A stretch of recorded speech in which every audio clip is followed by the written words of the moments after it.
Sementara itu, sejumlah warga Amerika Serikat menggelar aksi protes atas penangkapan Presiden Venezuela Nicolas Maduro di luar pengadilan federal Manhattan, New York. Para demonstran membawa bendera Venezuela dan slogan menuntut pembebasan Maduro dan istrinya. Mereka menilai Trump tidak punya hak menangkap Maduro dan mengganggu kedaulatan negara lain.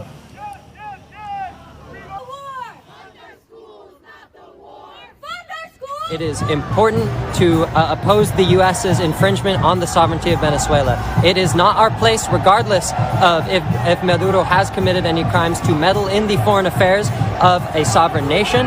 The destiny of Venezuela is for Venezuelans to decide, and it is not for U.S. hands to meddle with.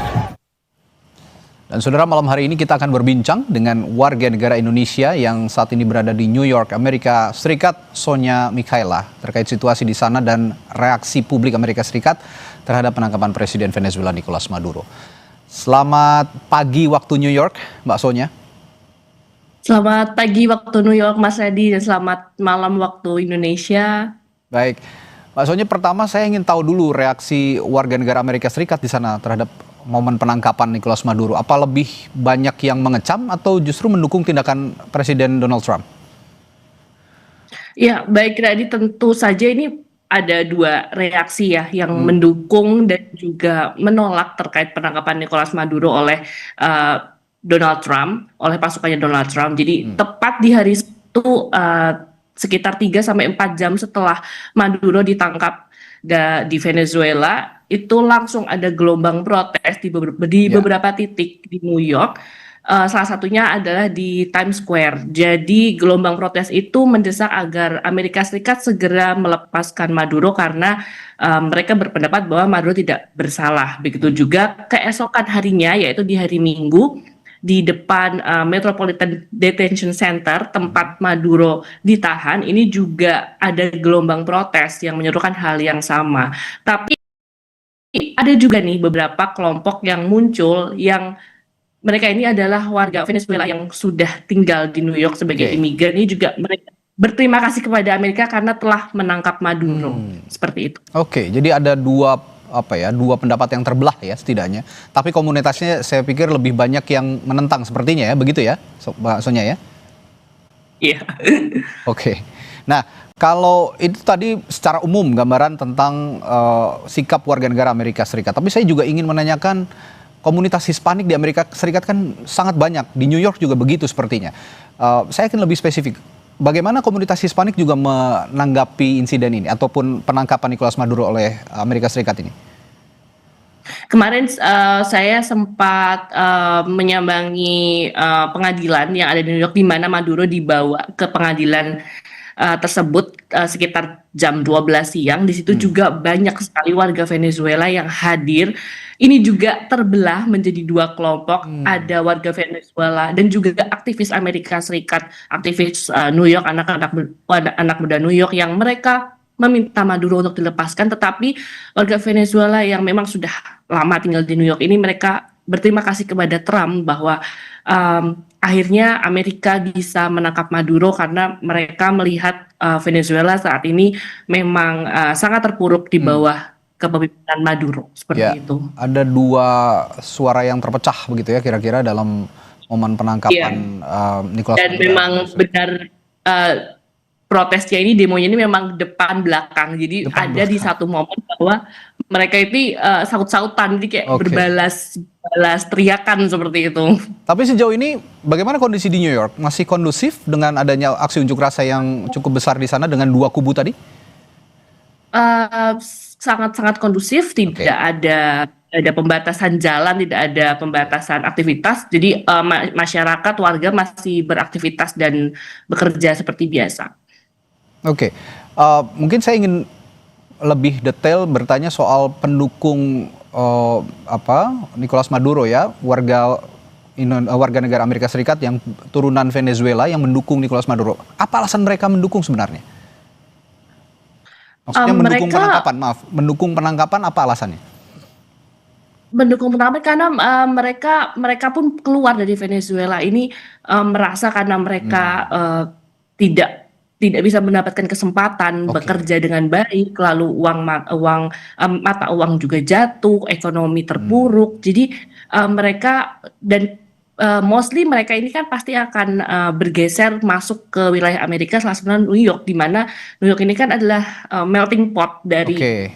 berbagai warga negara, khususnya juga Hispanik banyak sekali di sini. Jadi mereka merasa penangkapan Maduro ini sudah sangat tepat dilakukan oleh Trump, dan mereka berharap pengganti Maduro saat ini yang adalah wakil presiden yang menjadi acting presiden ini bisa mengubah ekonomi Venezuela lebih baik lagi, dan mereka bisa kembali ke Venezuela, bisa bertemu dengan keluarganya mereka lagi, dan mereka bisa mendapatkan kesempatan yang lebih baik lagi di negaranya sendiri tanpa harus bermigrasi Oke. ke negara lain. Seperti itu. So they thought they will have the better future ya ketika mereka meninggalkan Venezuela karena menilai pemerintahnya sendiri tidak bisa menangani krisis ekonomi, lalu juga dinilai tiran, kira-kira begitu ya Mbak Sonia ya? Iya, dan mereka juga beberapa kemarin di depan pengadilan juga mereka membawa poster yang menyebut bahwa Maduro ini adalah diktator, dan juga mereka juga menyebutkan bahwa minyak kita itu banyak, jadi kalian tuh nggak usah khawatir kayak gitu. Jadi mereka mendukung Trump dan pemerintahan Amerika Serikat untuk segera mengadili Maduro. Oke. Senin kemarin itu persidangan Maduro kan dimulai ya. Kita juga ingin tahu apa sebenarnya yang ia sampaikan, Maduro sampaikan di hadapan publik ketika muncul di hadapan publik, dan bagaimana jalannya pengadilan sejauh ini menurut pengamatan Anda di sana? Sekitar pukul 10 pagi kemarin, Senin ya, waktu New York itu Maduro dibawa dari detention center di daerah Brooklyn untuk menuju ke court di Manhattan, di downtown Manhattan, itu sekitar pukul 11 pagi kalau saya tidak salah ingat. Lalu jadi sejak pagi hari ini warga ini sudah berkumpul di pengadilan, di depan pengadilan, karena memang di bagian depan itu sudah dijaga polisi, jadi kami hanya bisa melihat dari seberang. Itu memang Maduro mengaku bahwa dirinya tidak bersalah dengan apa yang sudah dituduhkan Trump dan juga dituduhkan pemerintahan Amerika Serikat selama ini.